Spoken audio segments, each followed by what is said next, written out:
Today, a wall, a threat, a crisis, a critical moment, an obstacle. Just as there are many ways to call for help, there isn't just one way to overcome it. One of the easiest ways, a demon born from the temple, an axeman, a sly assassin, a grumpy panther wizard, a lazy swordsman. They are companions, allies. If asked to follow, some of them would gladly do so. With just them, a threat is no longer a threat. Even without their help, there are many ways. In the end, it's a matter of not getting cut. There's a way to fight without getting cut until you win. Due to the curse, Enkrid, even if he dies, lives only for today. You could call him a soldier who lives only for today. Repeating over and over, countless repetitions will eventually open the door. But none of this remained in Enkrid's mind. There are people who only look forward and move towards their goal once they find it. Enkrid was at the extreme end of such a person. Above all else, it was as if the wall was provoking him to climb over it. Even if there are hundreds of ways, even if there is an easier path, even if there is a faster way, Enkrid had the stubbornness to head towards the destination he set for himself. That's why people said his head was broken. That's unpleasant. It's not something he wants to hear, especially not from Rem, and certainly not from the ferrymen. One is known for beating or axing his superiors as a hobby.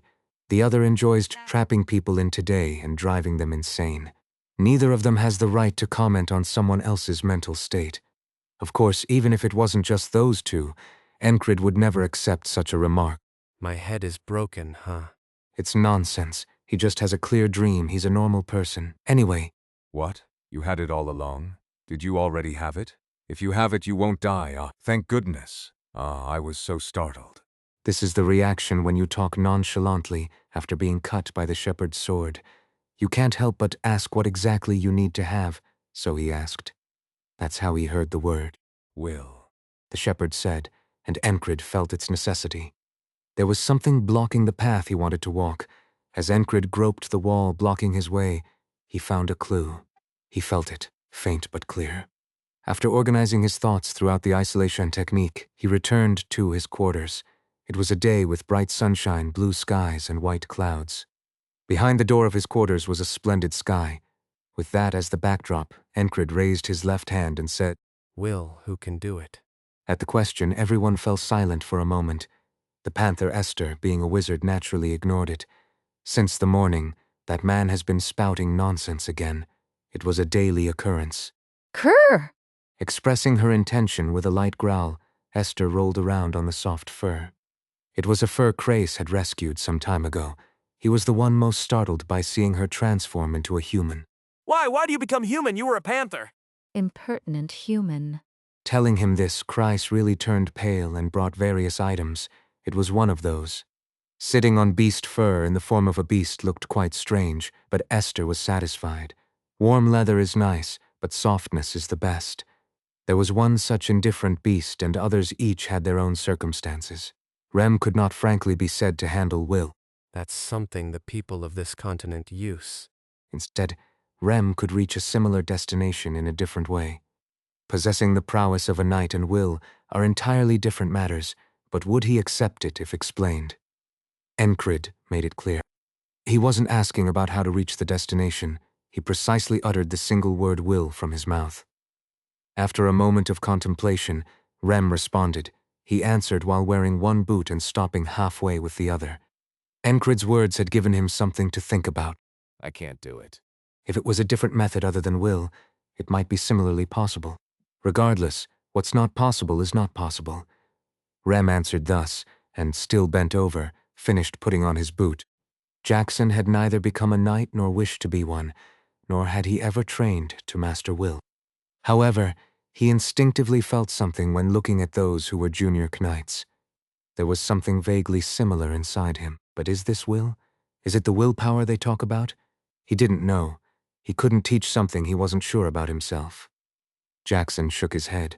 Auden had divine power within him, and nothing corrupt could enter the body of one who possessed divine power.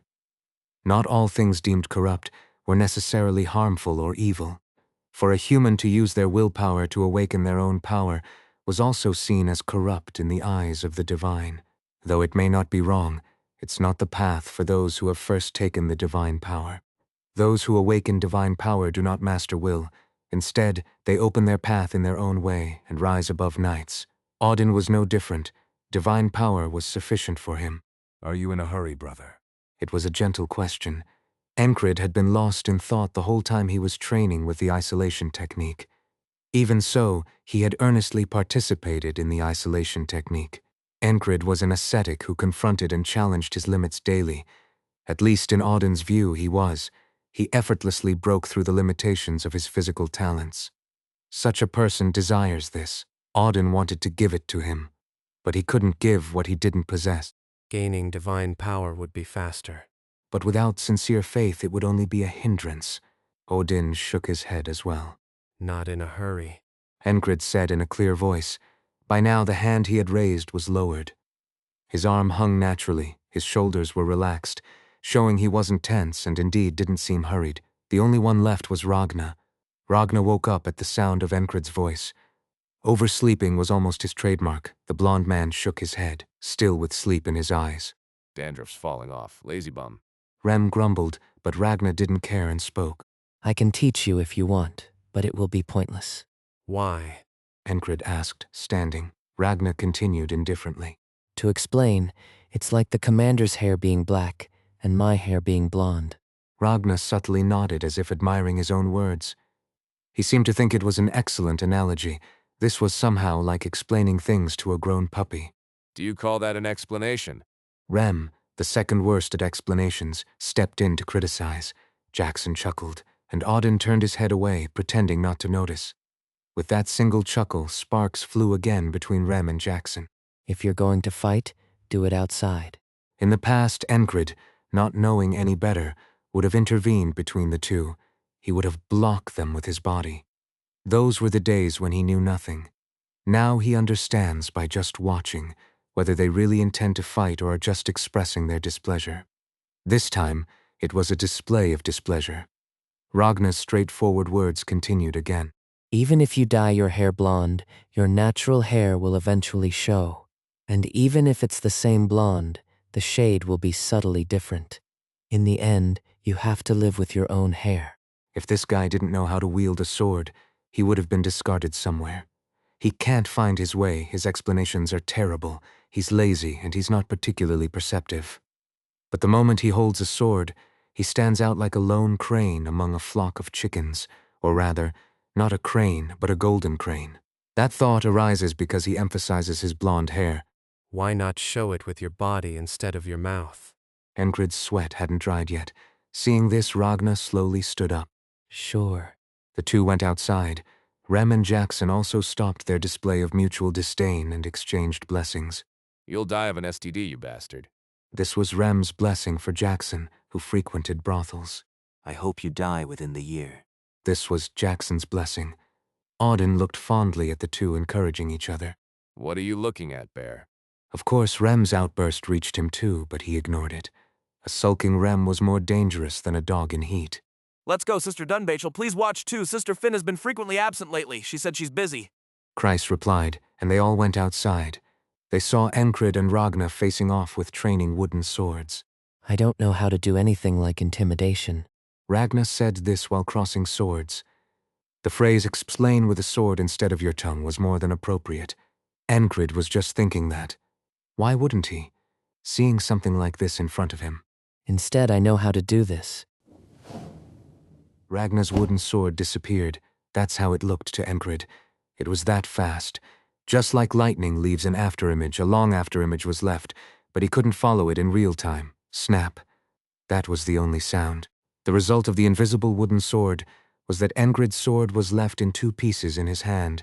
A wooden sword had cut through another wooden sword. Enkrid could do it too, but not like this. It wasn't broken, it was cut. All he heard was the snapping sound, at a speed he couldn't react to. He said he couldn't use intimidation, but his momentum was similar to it. Even though he had swung his sword only once, Enkrid felt an explosive force from Ragna for a moment. And when he looked into Ragna's eyes, weren't they like jewels emitting light? It's severance. That's the thing he had told him to learn before. Later, he had instructed him to master the steel slash and lion slash for this purpose. This is my current will. Things that can't be understood through simple training. Enkrid asked, And he listened. Even if the speaker's tongue is poor, the truth within does not change. The listener's ears and heart were open, making it difficult but possible to understand. Above all, there was advice from Rem, Auden, and Jackson who were watching. What is will? It is willpower. That is its foundation. But if it were just willpower, how could will enable one to surpass human limits? Why has it become a symbol of knights? An invisible power forged from willpower. That is what they call will. It's different for everyone, like hair color. Ragnar, seemingly fond of the hair color analogy, repeated himself. Yes, now it could be understood. Will cannot be taught. One can offer the initial spark of realization through a rite or help someone stuck at a wall, but that rite cannot make one awaken will. Awakening and mastering are also separate matters. One can master it through a rite but cannot be made to awaken it. However, it can be mastered. Experiencing it repeatedly might lead to feeling it. That's what the rite is for. I trained the lion slash and steel slash at least 1,000 times a month for severance. Based on the words of the talented Ragnar, Will is something to be awakened, not taught. it might seem like a long road, but he also mentioned the rite in between. A rite. It's not the original meaning used by the temple, an invisible power forged from willpower. After creating a technique based on it, one is exposed to it. To awaken will, a squire of the knights receives the rite once a month if fortunate, usually once every 3 months. Isn't that too few? Even so, some feel like they are going mad. That's why the intimidation of that guy with the rapier is dangerous. Why did Rem and the others react so sensitively to the intimidation of a former junior knight named Asia? This was the reason. Rebelling against the rite is a way to master will on your own. Ragnar surprisingly knew a lot. One might wonder what it would have been like if he had explained this from the beginning. Why did you use the hair color analogy? To make it easier to understand. He hoped Ragnar would drop such efforts. Enkrid nodded, thinking this.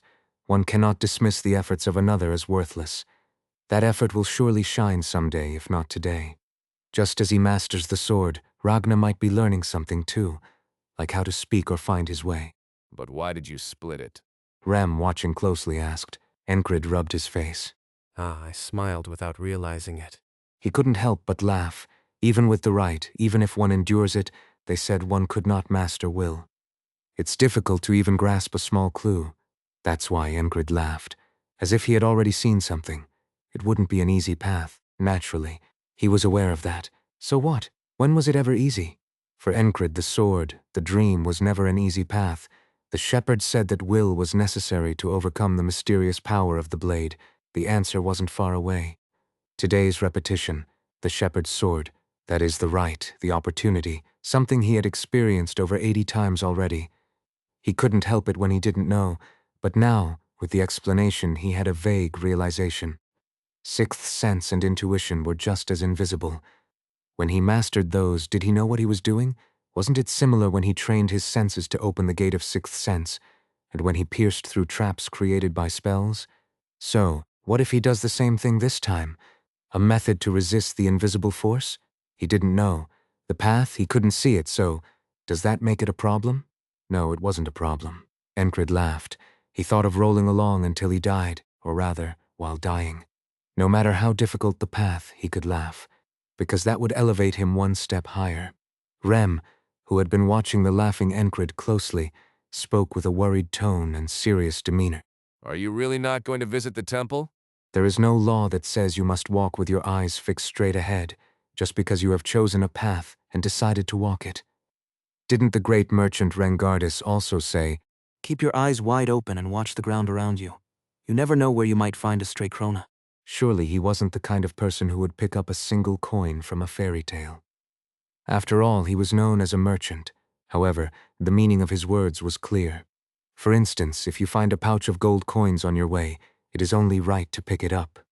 If you are planning to camp on your journey, it's a good idea to collect dry branches. If you can catch 2 birds with 1 stone, wouldn't it be right to throw it? Enkrid did just that.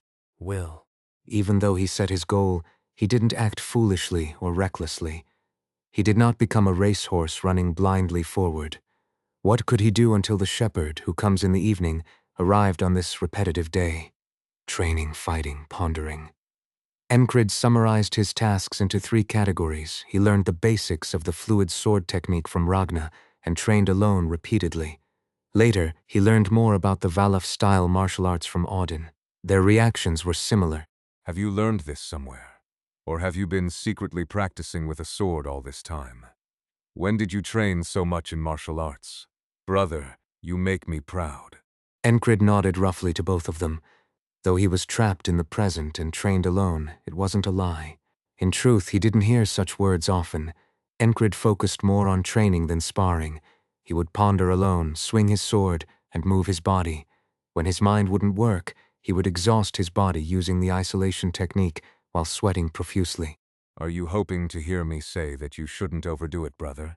Had he trained his body to the point where Audin was worried? Enkrid answered indifferently. Exercising makes my mind work better. That's true, your brain needs blood flow to think properly.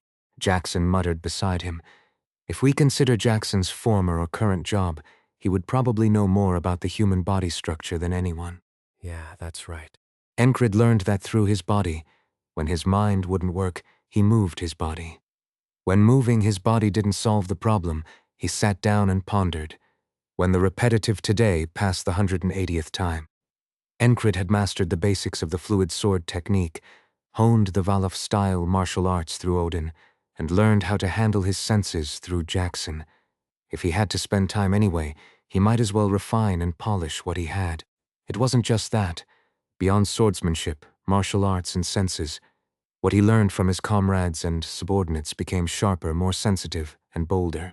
His senses became sharper, his concentration more acute, and his judgment bolder. But even so, he couldn't avoid the blade brushing against his body. The blade that grazed the back of his hand swiftly turned around. The sword, flying like a snake, was based on the swift blade and the illusion sword techniques. Once drawn, it's hard to block. If he had the skill to avoid and block without being grazed, he could win without being touched. To do that, I'd have to become a knight right away. the opponent in front of him was better than the one called Swift Blade. What if he were a half-blood giant? It seems like it's a matter of who delivers the fatal blow first. What does it mean to gauge an opponent's skill? If Enkrid had wanted to kill his opponent, he could have done so several times already. During almost 200 days of today, he never spent a single day idly. That's why it was possible. However, not even grazing them remained difficult. It felt like a separate matter. Is it really impossible unless he becomes a knight? If not, he would have to defend all night long. He had already tried that. When midnight passed, the same today would just begin again. No more defense for now. Through the sense of evasion, avoiding and blocking all day was meaningless. So what should he do? From that moment, there were only battles as if in real combat. Enkrid fought and fought again. If there was a time of conscious rebellion after being hit, he also continuously utilized the time spent before that. The time to figure out how to overcome this barrier after defense and evasion, to learn from the opponent and to grasp and embody what he learned alone. It was neither tiresome nor hasty. There was no reason to be. He was too engrossed in learning something new every day. Even if it was meaningless to resist something inherent in the sword, he ignored it. He pursued joy. Naturally, it made Enkrid realize many things in various ways. During that time, Was it because he had learned too many miscellaneous things? As he incorporated them one by one into his body, Enkrid himself felt he was becoming more solid than before. However, there was no time to be engrossed or indulge in it. Even though today was repetitive, each day was busy. There were things to do every day without rest, pondering, thinking, and moving his body. If anyone saw him, they would undoubtedly think he was completely mad. What is it? What drives you? Even the ferryman asked such a question. Despite the repetition of today, why couldn't he let a single day pass idly? It wasn't that he couldn't, he just didn't. Enkrid was enjoying the present. Rather than seeing a faded dream and struggling in darkness where not even an inch ahead was visible. Even if the road was blocked and the wall obstructed him, the fact that there was light beyond gave him more joy than ever, even if suffering and pain followed. Enkrid felt the joy of growth once again, though he never thought he was stagnant. Facing the opportunity to advance was always joy and ecstasy. That joy drove him, after being injured on his wrist again. When a scratch appeared on Enkrid's hand, the shepherd frowned. It was a face that showed this was an unwanted situation. Enkrid wiped his injured hand with the opposite hand. As he wiped away the blood droplets, blood trickled from the wound the size of 2 finger joints. He was now accustomed to the screams that sounded like a banshee grabbing his earlobe, and the shrieks as if a ghoul was sticking its head into his stomach. Although it wasn't that it wasn't painful, he could refrain from showing it outwardly. Thus his nonchalant tone came forth. Does that sword have a name? Oh, are you all right? The shepherd was rather surprised. Having seen it more than once, Enkrid cleanly ignored the opponent's reaction. The sword's name. Only then did he throw his question. The shepherd mumbled and then answered.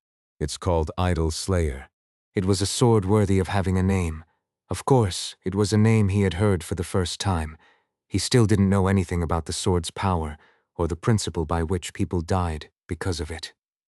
He had asked about that, but it was hard to get an answer from his opponent. For him, today was their first encounter, so it would be hard to give a proper answer even if he asked. Even if I heard it, it wouldn't be useful. Will is something that cannot be explained, something that cannot be taught, something that cannot be conveyed. Among these, what is called a rite is also a type of superstition. A rite doesn't necessarily mean one realizes will. If a talented human is placed in a life-threatening situation, wouldn't they realize it? So if they're cut by a blade forged by willpower, wouldn't they understand the feeling? This method, which started from such a question, is called a rite, so even if he heard it, it wouldn't be useful.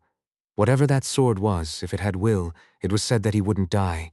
That sword was something forged by will, so he didn't ask and just rolled with it. He decided to learn by experiencing. Can you forge it? Can you block it? The shepherd asked, and Enkrid shook his head. This was a common question, as his time withstanding the sword lengthened. Once again, the repetition of today. Afterward, Enkrid performed a few tricks. For example, instead of blocking and avoiding the sword all day, he would do something like making sure the opponent couldn't even draw their sword in the first place. Thump. Tack-tuck. He raised his chin from below the opponent's palm, then swung his hand horizontally towards the shepherd's neck, who dodged it. The shepherd blocked with his chin pulled back. He was skilled in martial arts as well. Enkrid, while performing tricks with his hands, at some point stepped on the opponent's foot. When his foot was stepped on, the shepherd's hand twisted. Though he was skilled in martial arts, it wasn't his specialty. This guy was a swordsman. When the opponent gripped the sword hilt, Enkrid gripped it together with him. It was a result achieved by getting inside the range of a dagger strike in close quarters. Wolof-style martial arts pommel pressing. One of the secret techniques to prevent the opponent from drawing their sword. It was a skill he had learned and mastered recently. I've lost. The shepherd, filled with the desire to win, tried to draw his sword but even failed at that. Even knowing that drawing his sword was dangerous, he attempted it. However, his opponent blocked that source. It was a situation worth admitting defeat. No, let's do it again. But Enkrid stepped back and said he retreated to the distance of sword range. Enkrid drew his sword. It's sharp and keen, be careful. As he mentioned that his weapon was no ordinary one, the shepherd bit his lips for a moment and then drew his sword. In an instant, he drew his sword and pointed it forward. You will die if you even get grazed. Consider it coated with a deadly poison. The 2 moons intertwined their shadows. Due to the peculiar angle, the shepherd's shadow appeared larger than Enkrid's. How kind, telling me not to get even grazed. It was the opponent's repeated kindness. Enkrid nodded, as it was a signal to attack. The shepherd took his stance. It was a more cautious stance than ever before. He had no choice. The opponent had bound his sword with fists and feet, and then swords extended their tongues towards each other. Sparks flew as steel met steel. Despite having seen various sword techniques and habits of using feet, Enkrid felt it was new every time he raised his sword to engage. You improve while fighting. It was talent, something he did not possess. Realizing this did not make him jealous. He was simply pleased with his opponent's progress. Every day, although repetitive, brought a new opponent. Because of this, winning without getting grazed by that sword was impossible. Enduring all night and winning were different matters. He didn't intend to purposely get stabbed, but he also didn't want to spend the day just enduring. This time was no different. A light wound, a scream began. Soon his heart stopped and his mind went blank. It felt as if someone was stabbing his head with a red-hot poker. It was extreme pain, terrible pain, and thus Enkrid died. He died again, and again.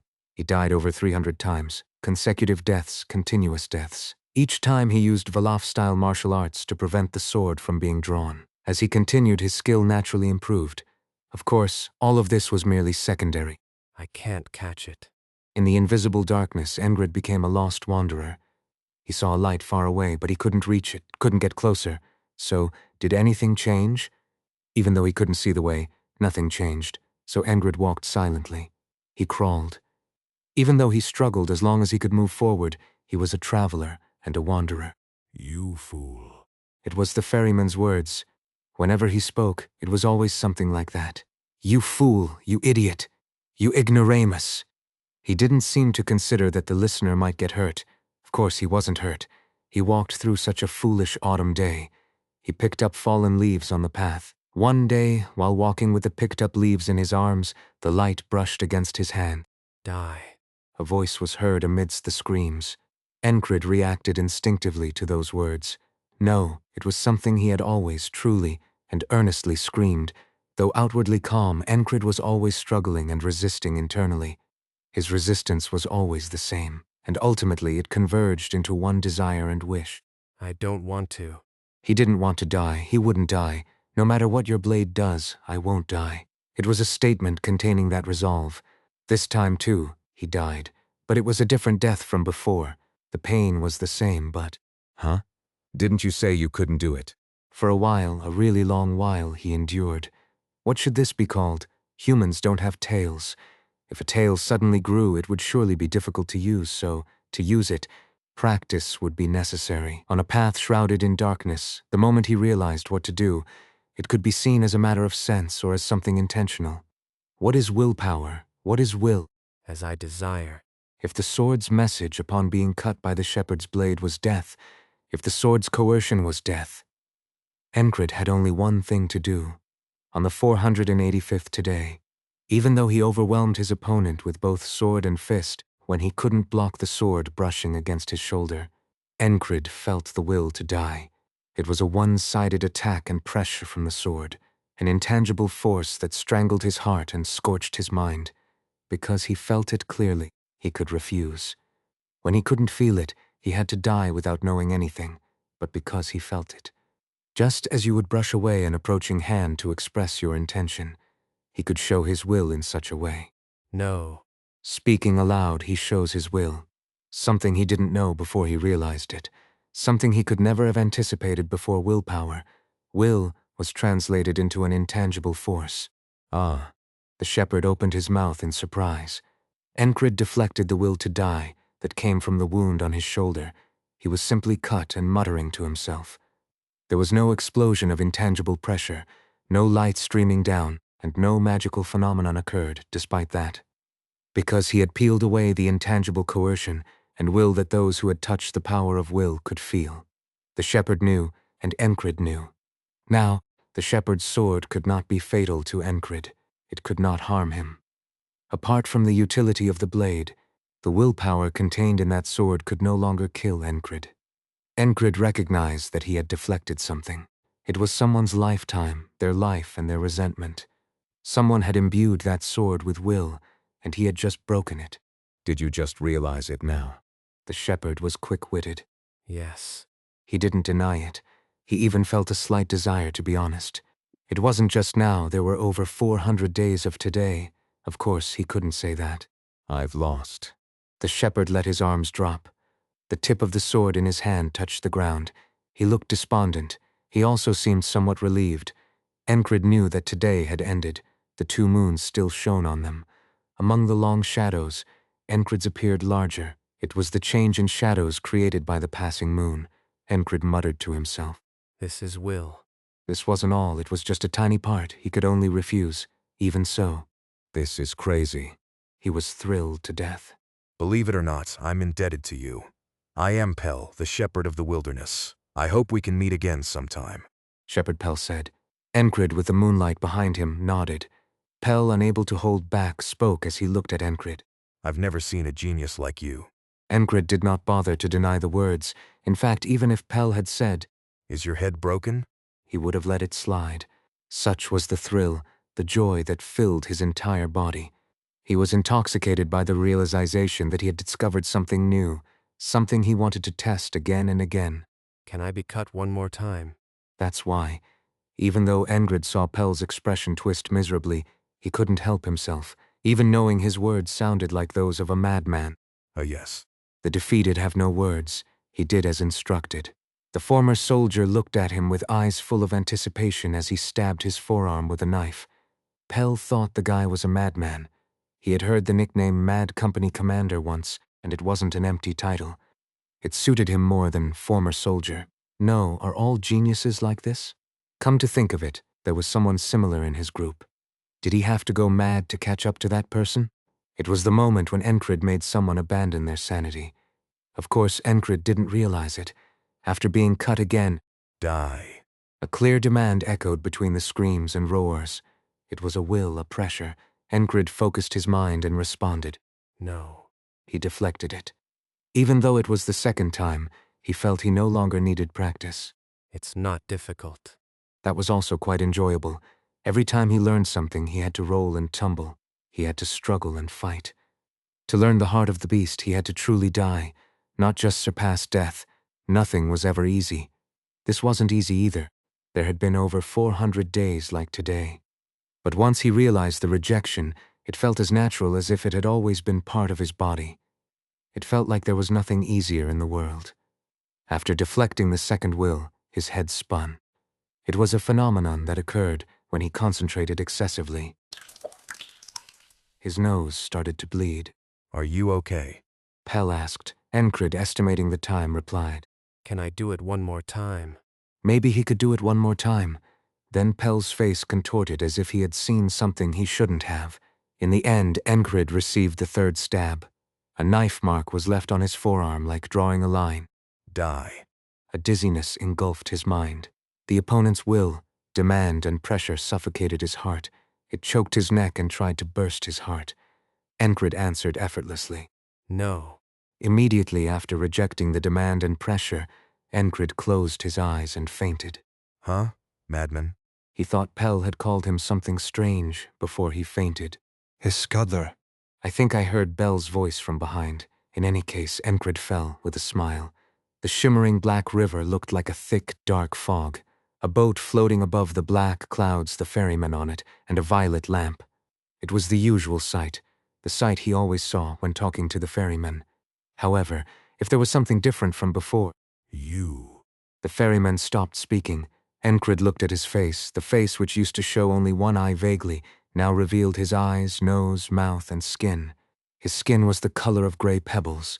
Black eyes matching the black river, a high-nosed bridge, and dull gray lips were visible. He didn't look human by any means, but neither did he resemble a giant, a frog, a fairy, or a dragon. It made sense because he was something unknown, beyond Enkrid's comprehension, or he might be something like a god, or maybe a demon. Is getting stabbed a hobby? Why would he say that with such an appearance? Soon, Enkrid thought that the change in the ferryman's tone was partly his own fault. I prefer being stabbed with a knife. Hadn't their conversations always been like this? The ferryman quickly changed the subject. You're walking because you're mad, and you're seeing because you're mad. How do I look, my face? The ferryman asked. Enkrid answered honestly. You wouldn't be popular with either gender. Though perhaps demons or the offspring of demons might fancy him. The ferryman chuckled without answering. His mouth remained still, but the laughter echoed through the space. His mind became distant and hazy. His vision blurred as well. Enkrid thought the ferryman's laughter seemed to contain a hint of absurdity, but he couldn't grasp the ferryman's true feelings. In the spot where Enkrid disappeared, the ferryman murmured over the black river. So did you enjoy crossing the wall? Had Enkrid been there, he would have nodded 100 times. When he opened his eyes, he immediately knew that today was not repeating itself. Why did you come back with knife wounds after going out in the evening? No, did you intentionally get stabbed? Why didn't you tell me? I could have drawn prettier cuts with my axe. Having just woken up, he couldn't understand what Rem was saying. Ignoring Rem's words, he lifted his head. Pell must have left. It was Bell who brought Enkrid here. Bell must have said a lot since he witnessed the fight. Even if he didn't want to, after seeing him being carried in at night, Rem and the others wouldn't have left him alone. A short thought clarified the situation. He understood what Rem was saying too. Does your axe have anything in it? Killer instinct? Rem retorted without backing down. Is this guy bored? What about Dunbachel? She's unconscious. What did he do to knock out a beast woman? Dunbachel didn't seem like someone with low stamina, of course not as strong as a giant. Are you going today too, brother? Audin asked. Enkrid realized he had missed the morning training. The sun was already high. Even with his regenerative and healing body, he had slept until noon. It's putting a strain on my body. He's beginning to grasp what will is. Though it's still hard to define, displaying the will to refuse was now as easy as pulling a coin out of his pocket. However, doing it and enduring it are different matters. He blew his nose to relieve the stuffiness, and a blood clot came out. That's disgusting. Rem grumbled. He had an axe at his waist, was sweating slightly, and based on the fact that Dunbachel had fainted, it seemed he had just come back from knocking her out. The only ones watching him wake up were Rem and Audin. Well, Esther, who was taking a nap on one side, was also there. Since it wasn't the first time he had collapsed, no one was particularly surprised or alarmed that he had fainted. They only asked who the opponent was. Of course Bell, the delivery man, had nothing to report. Who was it? They were asking about the opponent who had come last night. For him, it was someone he had spent over 400 todays with, so they were familiar and well known. Pell. He stated the name right away for that reason. Oh, Pell. Yeah, it was Pell. Rem said without any change in expression, "My mistake." The shepherd of the wilderness. He corrected himself. A mad group that herds sheep against monsters and beasts, that's the shepherds of the wilderness. It's a name not easily forgotten by anyone who has lived by the sword on this continent. Why did those guys come all the way here? How should I know? Whether they were wandering in training or just passing by on some errand. Come to think of it, he didn't ask about any of that. Looked like you had fun. Rem asked again. Why did he have so many questions? Quite. You fainted with a smile, Commander. I don't think you've ever done that even when fighting me until your eyes rolled back. Fainting with a smile, he chuckled and shook his head. You're annoying. Move. Since he skipped morning training, he needed to finish that first. I'll go to the market in the afternoon. Really, brother? Audin nodded with his usual smile. No one tried to stop him. Rem, having asked all his questions, threw his axe aside and went off to wash up. After training in the isolation technique, he did a quick equipment check and swung his sword a few times in the air before getting ready to leave. In the meantime, Jackson came in and then went back out. Kreis came in and asked if he was okay. It's a good age to eat good things. He joked playfully. Enkrid told him to hand over anything good he had and enjoyed the new today. There had been over 400 todays. He had sparred and trained with them during that time, but being stuck in the same day forever couldn't be purely enjoyable. So this new today was welcome. Even though it wasn't always the same, it was a today only he remembered. Because of that, he tried not to talk to them much and passed by indifferently. He had already realized why having a today only he remembered was a curse. Because of that, he could move on. He could forget the times he faced alone. Above all, the realization of refusal he gained by surpassing those todays gave him such a sense of fulfillment and joy. What makes you so happy? Just as he was about to leave, Ragna asked. It seemed he intended to follow, as he had a sword hanging from his waist. It wasn't a good sword. He had picked it up again from a previous battlefield. If he gets the chance, it would be nice to get him a decent sword. His tone was rough and could easily be mistaken for picking a fight, but knowing that wasn't his intent, he answered simply. The weather is nice. At those words, Ragna looked up at the sky. Yesterday was certainly good weather, but today seemed a bit gloomy, didn't it? The clouds were slowly taking on a dark gray hue. Soon they would turn into storm clouds, and it looked like it might pour. Autumn rain is a symbol of changing temperatures, a sign that summer is gradually coming to an end. This weather? Ragna asked. After seeing only bright days.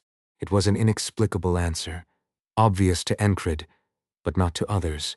Though he usually preferred bright days over cloudy ones, it had been the same weather for over 400 days. Even if it poured and filled his boots with water, any change was welcome at this point. After loosening up with the isolation technique and compressing his morning training, Enkrid headed to the market. Entering the inn, the innkeeper, Alan, greeted him. It's nice to see you often these days, but are you all right? Being a company commander in the border guard was almost the highest position one could attain without being a noble. Alan was respectful. Enkrid found Alan's comment about seeing him often quite strange. For him, it was today after nearly 400 days. Well, I might stop coming before we get too attached. Alan laughed at Enkrid's response, thinking it was a joke. Entering the training hall, he saw the rapier swordsman leaning against the wall. Have you been waiting? I expected you to come today first. No, the other 3 didn't want that. The rapier swordsman crossed his arms as he spoke. Then he continued. Today is the last. It's a pain you don't have to go through. You don't have to challenge it. That's for me to decide. If you're scared, you can run away. Enkrid's words were like the finest blade on the continent. Even a short remark, when delivered appropriately, could become a deadly dagger. Indeed. The rapier swordsman hated the words coward, and run away so much that upon hearing Enkrid's words, he steeled himself. With authority. Breaking that dream would be good for that guy, too. To aim higher requires talent. Based on what he had observed, he didn't know what kind of luck played a role. But this is the limit, the end. Enkrid must have exhausted every ounce of talent he had. No, not just exhausted, he must have pulled out talents he didn't even have. Therefore, this is the end. Enkrid walked past the rapier swordsman. The swordsman, watching his back, frowned. His gait seemed oddly different. He couldn't quite pinpoint it, but it had changed. In just one day, even if he changed, what could have changed? His mindset at most. Next to him, a barbarian soldier who followed Enkrid spoke up. Our commander sometimes gets even more broken in just a day, so don't worry too much. If it gets too extreme, my axe might start dancing, so be careful. Don't worry, brother. He's not someone who will die from just pressure. A soldier resembling a big bear added. Always passing by indifferently the blond soldier, a red-haired soldier who had already taken a spot as if he had been there the whole time. Everyone who needed to gather had gathered. Those staying at the inn, even those Enkrid had faced 400 days ago, began to appear one by one.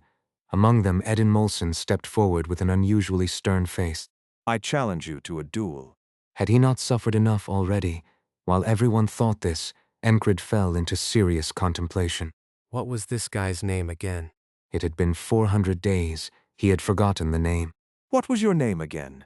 Somehow this was like Edin Molson's trigger switch. What? For Enkrid it had been 400 days, but for Edin Molson just a few. Forget my name, my name? Edin Molson lost his temper. Fine, I'll kill you. Edin drew his sword and charged forcefully.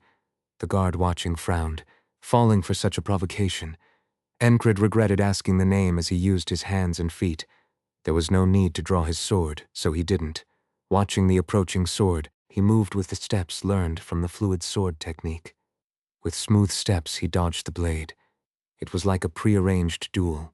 Dodging came first, and then Edin Molson's blade cut through the space where Enkrid had been. It was a trick made possible by advanced observation, judgment, and prediction, but to an observer it might look like a choreographed performance. Why swing the sword at an empty spot? Then Enkrid's backhand struck Edin Molson's wrist. Entering within a step, he then pushed the opponent's abdomen with his palm. Valaf-style martial arts, palm thrust. From the ankle, through the waist and shoulders, a rotational force was added to the palm strike. Adding Enkrid's strength to it, it was by no means a light blow. But the surprising part wasn't just that. Previously, when Enkrid had knocked Edin Molson down with one strike, it was half a gamble. Now it wasn't. He was overflowing with confidence.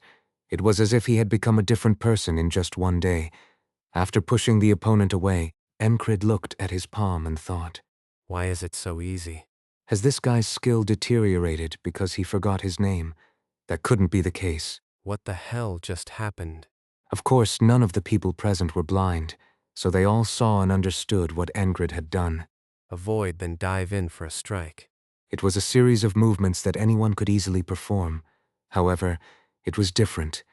Even if anyone could do it, doing it so effortlessly was an entirely different story. If this man named Enkrid had used a unique sword technique or trickery to achieve such results, they would have admired his remarkable ingenuity, but they wouldn't have been as astonished as they were now. The half-blood giant's eyebrow twitched. The same was true for Swiftblade beside him. Swiftblade suddenly clenched his sword grip tightly. It was a reflexive action. If he did that to me now, could I block it? He could block it. He had seen it beforehand. Then what if I hadn't seen it start? It wasn't yet the season to feel cold, but it felt like a chilly wind was blowing.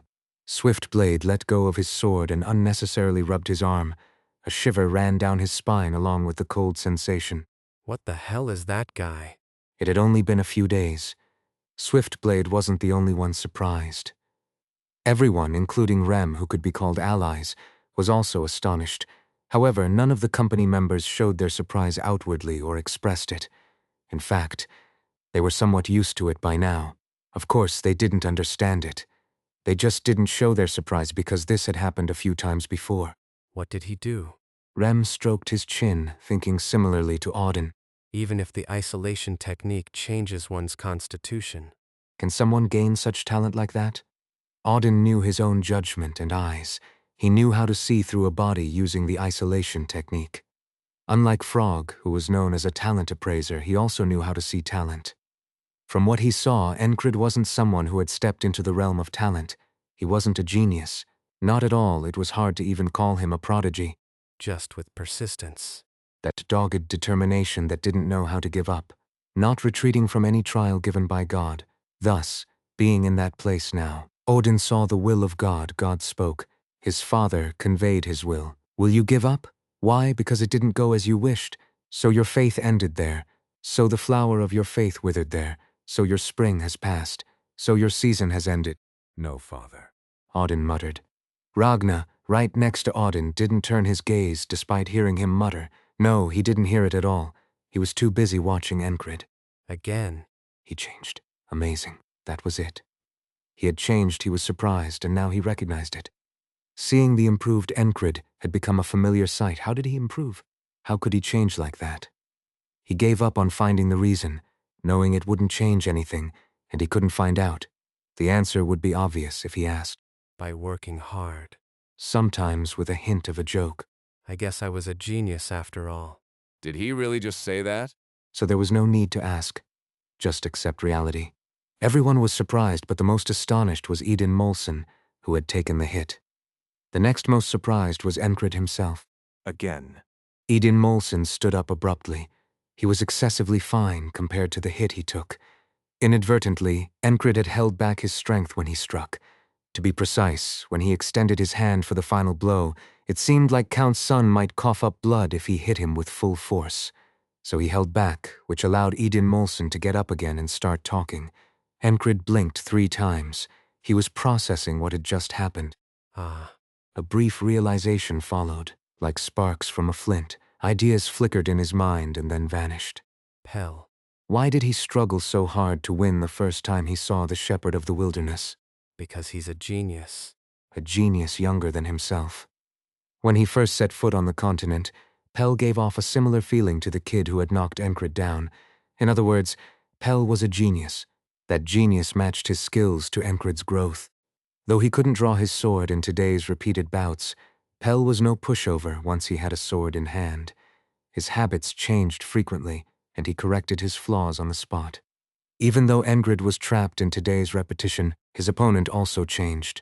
Thus he couldn't feel his own progress, because his opponent's talent was so outstanding. It's thanks to Pell. Enkrid was so focused on Pell's sword that he didn't see it clearly. No, he knew his opponent was exceptional, but he didn't realize he was adapting to match that exceptional talent. After understanding everything, Enkrid spoke. All right. Enkrid nodded at Eden Molson's proposal. He also wanted to move his body again and feel it out. It was something he needed to recognize and understand properly. You. The rapier swordsman seemed so surprised he couldn't continue. He trembled with his mouth open and eyes wide. Enkrid responded to Eden Molson instead of answering. Don't rely on the goddess of luck, Eden said fiercely. He was implying that the previous match had been a matter of luck. Once again, Eden swung his sword. Enkrid dodged in advance.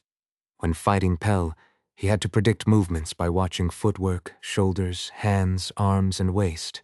Otherwise, he would be wounded instantly, and the spar would end there. What he gained from that, he fully utilized the gate of sixth sense. His senses flared, reading Eden's sword attack. It was the reward for countless sparring sessions and overcoming the river of death. After dodging Eden's sword, Enkrid pressed down on Eden's wrist, hooked his left foot around Eden's heel, and pushed his chest with his palm. Eden tried to resist and twist his body, but despite initiating the attack, he lost his position, balance, and timing. Eden was lifted into the air. Immediately after, he fell with a thud and gasped. He looked like a fish out of water. Thinking back, when they first met, whether he mistook him for a coachman or a guard, he had knocked him down with the same technique. Valaf-style martial arts. Center collapse technique. Are you all right? Enkrid asked. Eden's face turned red. It was their second spar. Both times the result was similar. Moreover, the second time was with a technique he had experienced before. He couldn't claim it was the work of the goddess of luck. Eden wasn't that shameless. He got up from the ground. I lost. Eden opened his mouth and turned his body. Then he paused and looked back to ask, Did you really forget my name? Enkrid stared at his face for a moment. He should remember he had a pretty good memory, but he couldn't recall. What would happen if he really said he didn't know here? Before Eden Molson's face could contort. Brother, it was a provocation. What's the point of asking? A clear voice called him back. It was obvious from the look that they were siblings, with mixed blood. At his brother's words, Eden clicked his tongue and turned his head away. He seemed both frustrated and somewhat relieved in a peculiar way. The brother stared at Enkrid expressionlessly. It was hard to read any emotion from his eyes. Enkrid turned his head. There were others remaining, Swiftblade, the half-blood giant, Count Molson's guards, and the rapier swordsman. Who's first? At his question, Me. The answer came almost immediately. The half-blood giant stepped forward, a warrior who banged her shield with her hand. Let's fight. Until about 400 days ago, Enkrid had been obsessed with sparring with them. He fought. He didn't back down. Some things had changed in the meantime. Not something Enkrid intended, but things that changed naturally. The half-blood giant's fighting spirit was ignited. She knew well that her mood and state were different from usual. I don't know what he did. This man before her had a knack for making her want to fight. He also had a knack for making her think about handling swords and shields morning and night. Most of all, I will break you. he had an exceptional talent for stirring up her competitiveness and desire to win. Had she ever had an opponent she absolutely wanted to beat? No, this was the first time. That's why. The corners of the half-blood giant's mouth twisted up. It was a smile, a laugh. Seeing that, Enkrid was inwardly dumbfounded. She hardly ever showed any expression before. That he remembered clearly. Even if he had forgotten Eden Molson's name, he clearly remembered the half-blood giant's face, her specialty and her skills. As Enkrid extended his sword forward, the half-blood giant flicked Enkrid's sword with her own. It was a greeting. Soon the shield covered his view, a gray wall, the half-blood giant's specialty and a technique he had faced multiple times. Back then he had to step around and counterattack, but now there was no need for that. With the shield in front, Enkrid charged straight ahead. He didn't move sideways, nor did he step nimbly. It was a straightforward rush. Enkrid got close to the shield, switched the sword to his left hand, laid the sword horizontally, and placed the blade's surface on the top edge of the shield while positioning his right foot on the bottom edge of the shield. Naturally, his body pressed sideways against the shield, and his right hand was placed around the middle bottom of the shield. The incoming force was tremendous, but because of it, the half-blood giant couldn't see all of Enkrid's movements closely attached to the shield. No matter how skilled you are, if you can't see it, you can't defend against it. Enkrid used a modified version of the Valaf-style martial arts technique called lifting over on the charging shield. Well done, brother. Odin shouted unconsciously. Enkrid ignored that shout and accomplished what he intended. With the momentum reversed, he lifted from below to above. If Enkrid's strength had been lacking, he would have been crushed instantly. But he had the heart of great strength. During the repeated days, his heart had grown stronger and more robust, making his blood pump fiercely. His right foot and right hand pushed away, while his left hand and torso absorbed the impact and lifted over. Enkrid silently inhaled, filling his abdominal pressure to the brim, and then lifted her up. It was a sight that shocked both the half-blood giant being thrown and those watching. The half-blood giant had never experienced being lifted into the air by someone else's strength. In shock, she flew through the air. It was a sight that seemed to defy some fundamental law. The half-blood giant instinctively aimed her shield downward as she fell. Using her shield to break her fall, she avoided major injury.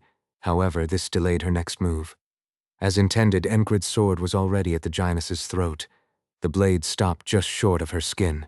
The half-blood giant realized she had lost. Did you throw me? She asked in surprise. Why? Is it your first time? There's a first time for everything. Enkrid replied nonchalantly. His audacious tongue often moved ahead of his thoughts. I see. The half-blood giant acknowledged her defeat. Of course, Enkrid didn't think she needed to leave just because she lost. Moreover, a bit of luck had played a part this time. His opponent hadn't fully gauged his abilities. Having changed so suddenly, she wasn't prepared.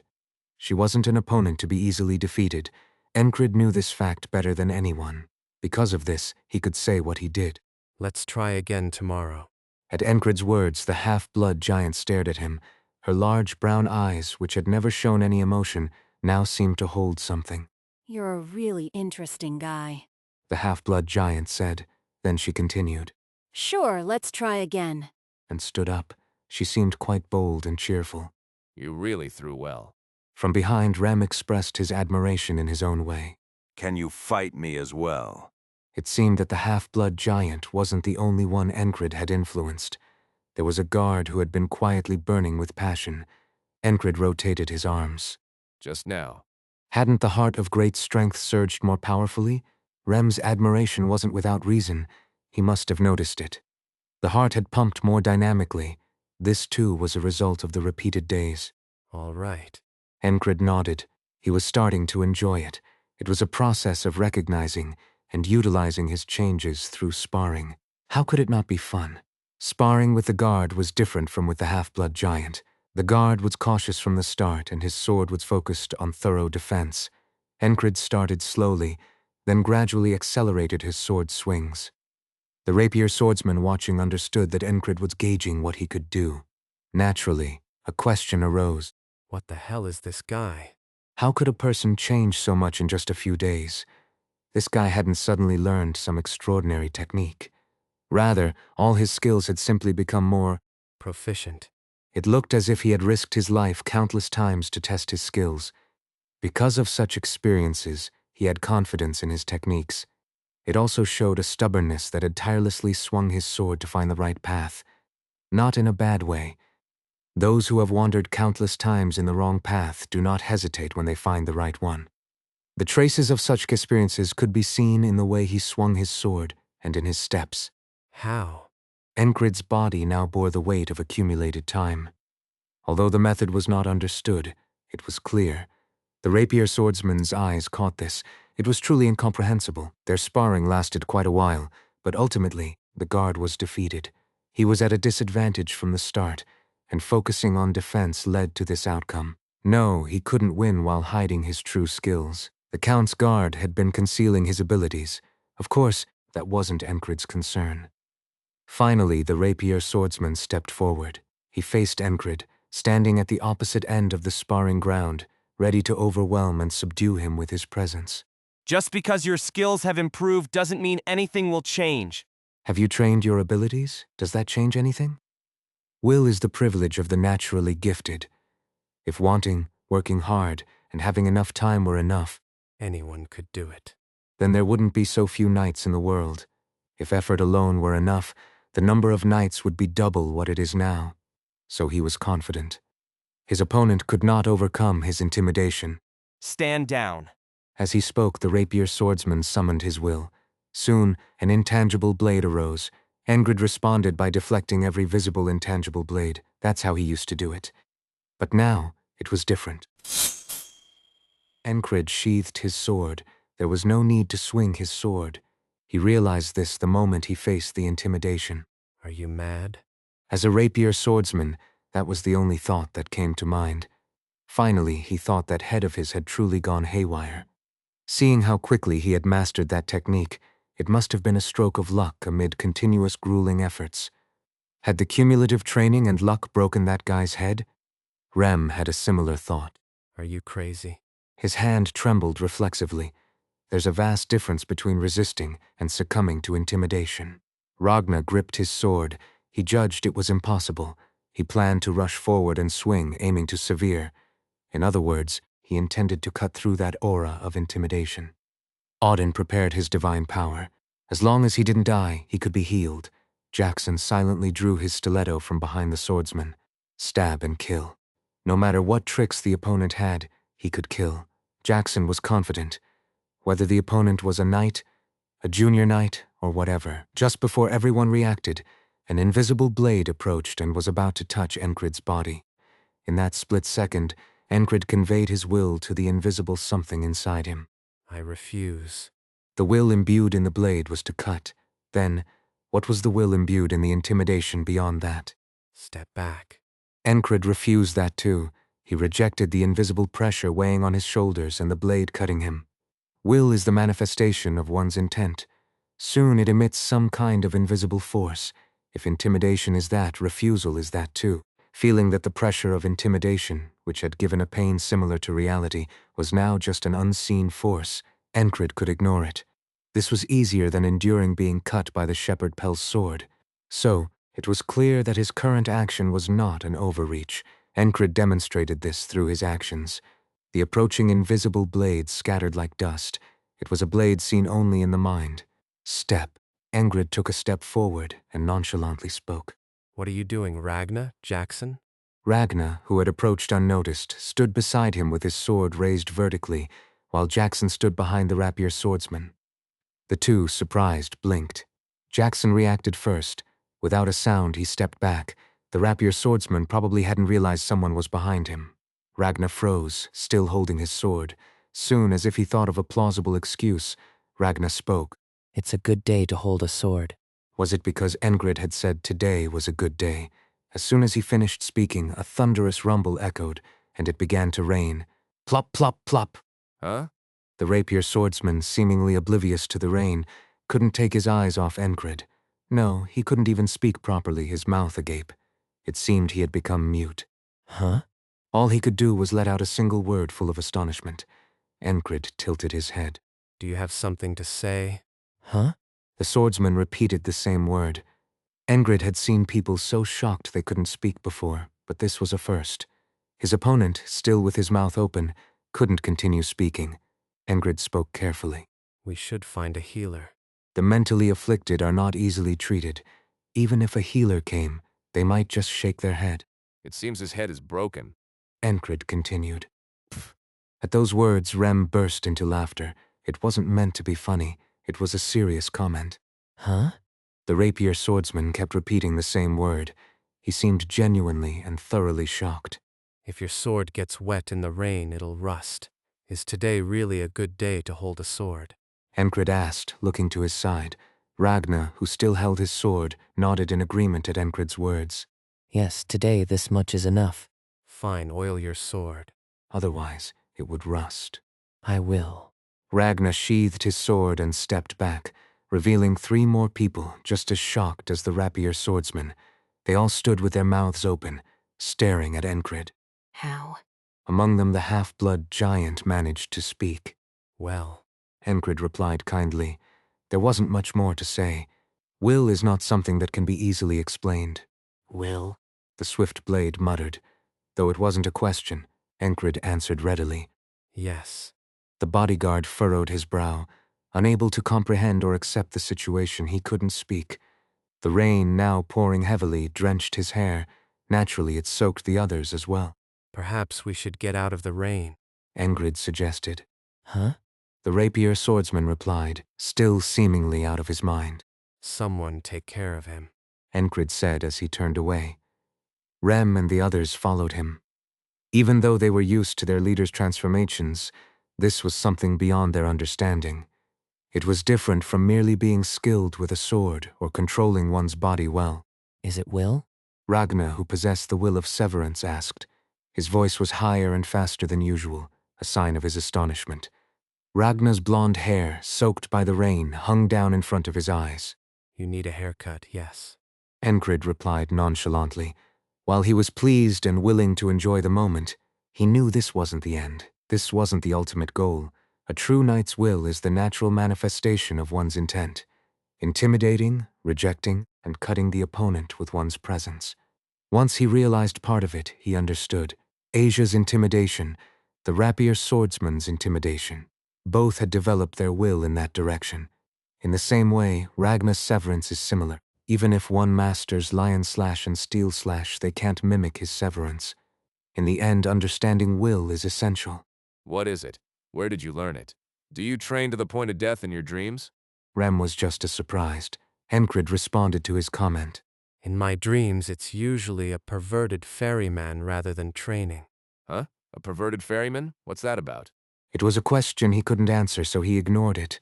Rem would likely take it as a joke anyway, Audin muttered afterward. It's as if you're walking through time differently, brother.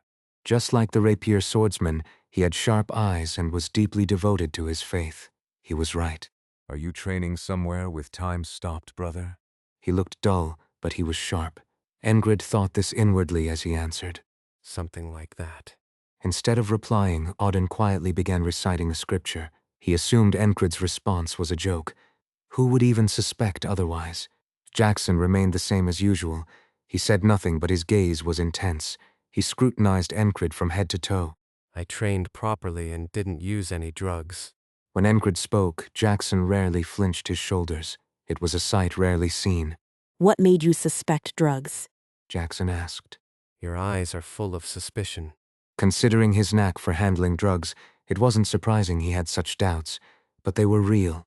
Did you also master mind reading? It wasn't mind reading, but rather, Jackson's instruction had heightened his sense of the blade. It made it easier to read others' intentions and emotions, especially hidden ones. For example, Swiftblade, who ultimately didn't attack earlier, had spoken with a smile. I'm done. It's clear that if I attacked, I'd get beaten. But what lay hidden in his eyes? Murderous intent and malice. There was also the opposite, the half-blood giant who outwardly displayed fighting spirit and competitive nature. After being thrown aside, what had shone in her eyes? It was something like regret and disappointment. Of course, it wasn't directed at Enkrid. It felt self-deprecating. Well, it might not be entirely accurate. That was just the general feeling. Enkrid was about to enter the lodging, but then took off his clothes. He organized his equipment and placed it under the eaves, just as Kreis came out of the lodging. Wipe down and organize the equipment. As Enkrid instructed, others piled their gear on top of it. Isn't this too much? Rem tossed a pouch on top. Payment for your trouble. Visit Kreis's equipment care anytime. His attitude changed instantly. Rem tended to use krona liberally, so the amount in the pouch was likely substantial. If we go inside soaking wet, the lodging will be a mess. Let's head straight to the bath. It was Enkrid's suggestion. The border guard barracks had many good facilities. One was the well, but since becoming an independent company, they had access to the unit's private bathhouse anytime. There were large wooden tubs filled with water, and water was constantly being heated. In other words, they could bathe in hot water. A well had been dug with a roof built over it, so water was plentiful. One side was always boiling water, making the place full of steam. Let's go. As everyone headed to the bathhouse and stripped down, the women stoking the water laughed and said, Wow, after only seeing my husband, looking at you guys feels like heaven. Everyone burst into laughter at the coarse remark from one of the women. Hey, be nice to your husband. Living with a woman bigger than himself can't be easy. Rem teased with a sly smile, and the woman promptly splashed cold water on him. Oh, that's cold. Rem, unfazed by the cold water, continued to smile and said, You with the gray hair have a sharp tongue. It seemed they knew each other. Later, when they were in the bath, He asked how they knew each other. Because Dunbachel kept passing out and rolling in the dirt, I had to throw her in the bath often enough to recognize her. She's a lively woman. The fact that Rem was having a conversation with her like that was impressive. Come to think of it. Rem, that rascal. He's kind to women. He might pick fights with anyone, but he rarely hits women. Then what about Dunbachel? Dunbachel? She's a warrior, not a woman.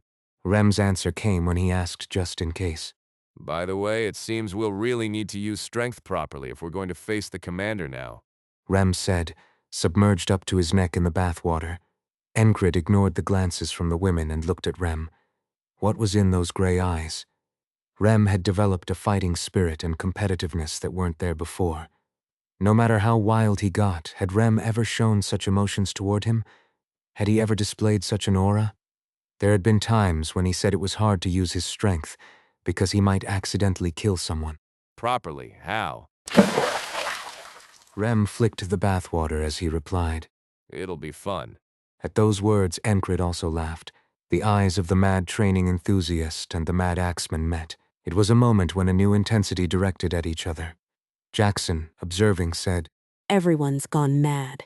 Odin laughed as usual and Ragnar remained silent, but it was clear his eyes were constantly wavering, lost in various thoughts. Is it really Will, truly, honestly, not a lie, not a trick? Kreis, who had joined late and stripped down, asked as he entered the bath. Big Eyes, who never stopped training his body, had much to show off. Some of the women said their preferences leaned toward him instead. It cost 1 coin for the show. Kreis joked, making a few women laugh. Maintaining his friendly attitude with everyone, Kreis asked his question. Through the steam rising and filling the room, everyone's gaze focused on Enkrid. They said he had overcome intimidation. It wasn't quite a rumor, but it was something people in the know would talk about. Enkrid started with the truth. It's like repeating today over and over again. No more fiction next. Jackson responded, indicating how unrealistic that sounded. Enkrid scratched his head and spoke again. Just lucky. The answer remained the same. In truth, there wasn't a better excuse than that. Everyone, including Rem, swallowed their words. Was he really using that as an excuse? Was this guy actually a genius? It couldn't be. They had taught him and found he had no special talent. There was doubt in everyone's eyes, but no suspicion. In truth, there was nothing more to say beyond luck. Maybe he slept with the goddess of luck. Rem's muttering seemed to be the correct answer. More guests arrived in the bathhouse. Will, really? Is it true? It was Marcus in his everyday clothes. His face was red, and he was soaked, perhaps from the rain. Since you're here, why not join us in the bath? Enkrid said nonchalantly, and Marcus quickly stripped off his clothes and jumped into the bath. His body was more toned than expected, with scars scattered here and there. Of course, he had fewer scars than Enkrid. Is it true? Marcus's eyes gleamed. It seemed like he was asking what Enkrid was, how far he could go. Yes. Enkrid nodded. He had said he wanted to be a knight, called it a dream, and showed his will and intent. But could Enkrid really become a knight? How many people had this question? Marcus was the same. He believed Enkrid would advance, but hearing it become a reality was surprising. A hollow laugh followed. Fiancé? The ferry company commander burst into the bathhouse. It's all men here, but you're quite confident. Care to join us? Kreis welcomed her, but she shook her head. Anyone who sees my naked body, except my fiancé, would have their eyes plucked out. Is that okay? Her fairy-style joke echoed through the bathhouse.